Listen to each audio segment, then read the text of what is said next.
what does the team really get out of it, and how do you kind of go forward after that leadership training? Yeah, I mean, I think it's something that we look to it as a opportunity for our, it's team building, it's leadership development where based on how the events are set up. I mean, each guy has an opportunity to lead his teammates in small group setting to try and accomplish the task or the event. And so I think it's good development personally for them in developing their leadership skills, also develop their ability to communicate with their teammates and work together as a group to collectively to accomplish the task at hand. So I mean, it's sometimes it can be pretty physically demanding, but the other times there's also a capacity that they need to be able to work together under duress and when they're tired. And you can transfer that into a hockey game. I mean, there's going to be times this season that they're going to be challenged with difficult situations, and they need to be able to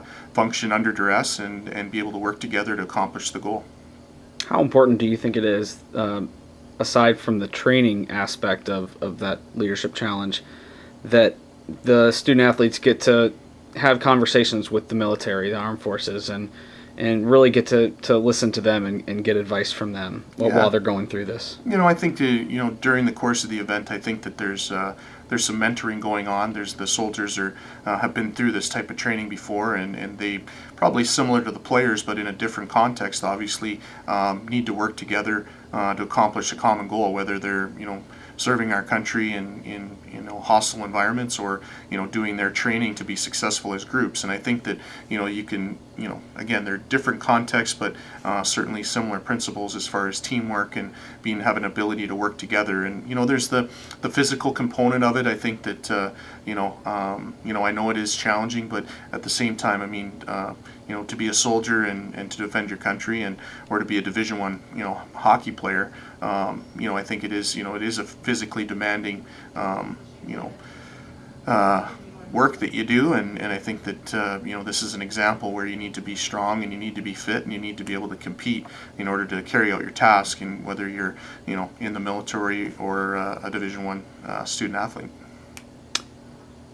What did you take away from the results that were handed to you afterwards? And obviously the one team that won, they all had their funny names, but you had Steve Thompson, Cody Koenig's team kind of walk away. But overall, I mean, what were your thoughts on how everyone did as a unit? Yeah, I mean, I think it's the one thing that you're always looking for is that everybody's ability to dig in and compete and want to win the challenge. I think that's a part of it. I think you look at who wins it. Ultimately, you want them to be competing for something, and in this case, they're competing for the leadership challenge champions for this season. And the feedback that I was given from the evaluators and from our staff that was on hand and evaluating was that they felt like it was a solid effort from across the board for our whole entire roster. So that's what you're looking for too. That puts people in difficult situations where at the end of the day, it's the only way to really get it done is to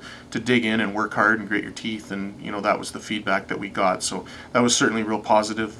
To hear that regardless of the task or what was presented to the team, everybody dug in and wanted to complete the task and win the task. So the feedback that we were given, and I haven't totally looked at everything. I know there was some individual reports done on each team, so there can be some feedback for our staff and need to kind of go through that. But overall, it was a real positive experience, and learned a lot about our team and the character that they have.